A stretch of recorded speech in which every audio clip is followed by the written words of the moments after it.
Welcome back, everybody. Brandon Lang is considered the #1 sports handicapper. He is also an expert sports analyst with a record and a knowledge to prove it. He is the author of Beating the Odds, the Rise, Fall, and Resurrection of a Sports Handicapper.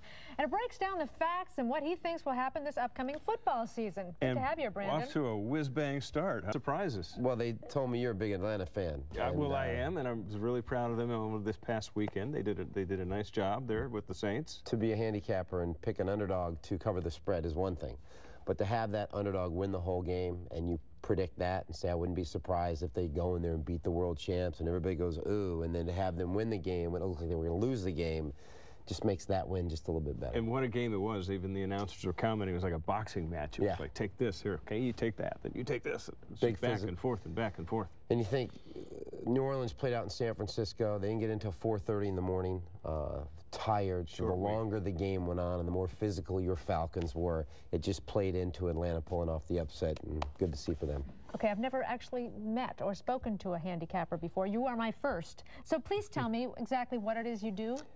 Like a stockbroker tells you which stocks to invest in, I tell sports bettors which games to bet on. It's the same exact thing. The only difference is Wall Street's Monday through Friday, go to the Hamptons for the weekend.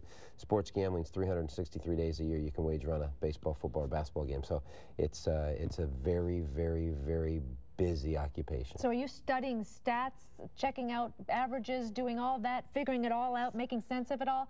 Isn't it always just a gamble, though, anyway? I mean, you never really know the outcome. It takes a female to break it down, and at the end of the day, it's a coin. It's going to be heads or tails, right. and that's it. You know, all the stats, all the numbers, can't stop penalties, turnovers, this, that. So, you know, at the end of the day, flip the coin. Are you allowed to bet? Are you allowed?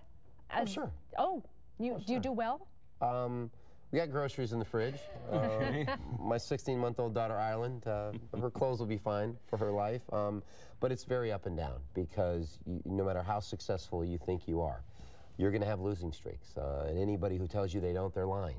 You can't, when you're forced to pick games every single day, you're not going to win every single day. One of the great things about my new website and being on my own for the first time since the movie came out and basically doing things my way is now I don't bet every day, though. I may release a play every other day. I may take a day off. It's really made the product that much better when now I can sit back and really take a shot when I want to take a shot. Before I had to release plays every day. Now I don't do that. Now I sit back, and if I got something I like, we step out. If I don't, I take a day off. It's really made the product that much better. Let's talk about this movie. It's very special to you for a particular reason. Yeah, I tell you. It's about you, isn't it? Well, yeah, and you know, Matthew McConaughey played me, which is not a bad thing. Name the movie again, because I'm having a blank. 2 for the Money. 2 for the Money, thank you. With Matthew McConaughey, Al Pacino. There you are. Yep. Look at you with your new buds. Yep, and not a bad thing having Matt play, and I tell my wife, honey, if you're not liking me today, just close your eyes, you'll see Matthew McConaughey. That's all that matters. That's all it takes. For my dad, who tried to kill my mom when I was 10 years old and got 5 to 15 in prison for attempted murder, his plan was to kill our whole family, and so being the youngest of 5, I was my mother's golden child, and never, ever wanted to do anything to displease my mom. And she's, other than my wife and my daughter, she's the most important person in my life. So to have her not have, she wanted to have 10 kids. So basically, marry an alcoholic, cut it off with me. She's actually gonna have her tubes tied 2 weeks before she found out she was pregnant with me. Really? And so to put her on the red carpet premiere in Hollywood, to stand there with your mother in a movie about your life at the Academy of Motion Picture and Arts right there on Wilshire Boulevard, and to be doing interviews and photo ops, and to turn over my right shoulder and see my mom bawling tears of joy, and just to hold her on the red carpet and hug her on the red carpet and have that moment with my mom. What does a kid do? Forget making your dreams come true. What does a kid do when you make your mother's dreams come true?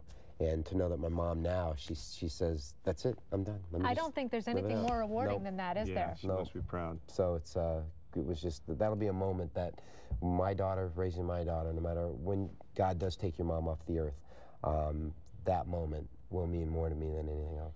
And you have one 16-month-old, but you're not done, you don't think? You told my wife, you know. What are the odds that you're going to have more? Very, very good. You know, you're on that or what? You look at my daughter, and she, you know, everyone's breathtakingly gorgeous. Ireland Jade, Link, I tell you what, be a waste of a DNA mix if we didn't have another. So, honey. There you go. So, Brandon Lang, thank you very, very much for being here. It's a pleasure. Appreciate that. And we'll talk about my picks as soon as we go to a break. We'll be right back with more Daytime, so stick around.